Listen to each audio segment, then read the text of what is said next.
செவுத்து கூட காதுது. ஹலோ, கேக்குறீங்களா? செவுரு கூட காதுது. நம்ம நினைக்கலாம் இதெல்லாம் யாரும் பார்க்கறாங்க, நான் செய்யறதெல்லாம் யாருக்கு தெரிய போகுது. மத்த 6 வாரத்துல 6 நாளும் வெளியே பண்ணாத அச்சுகள கேவலமான வேலையெல்லாம் பண்ணிட்டு கட்டளை பிரிக்காத காரியங்களை பண்ணிட்டு அந்த 7வது பரிசுத்த ஓய்வு வந்து நானும் ஒரு பரிசுத்தமா, நானும் ஒரு நல்ல கட்டளை முன்பாக ஒரு யோகியமா நீ காட்டாத. அது உன்னையே நீ ஏமாத்திக்கிற.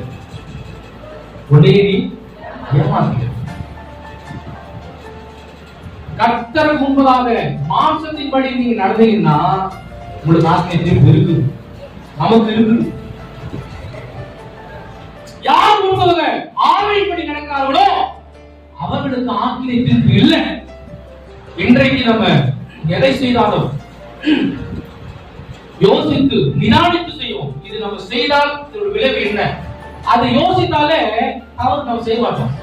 நீங்க பெரும்பாலும் நம்ம செய்யற தவறு என்ன தெரியுமா? யோசிக்கிறது இல்லை. யோசிக்காம செய்யற தவறு என்ன ஆகுதுன்னா அப்படியே அதனால தவறு மேல தவறு செய்கிறோம்.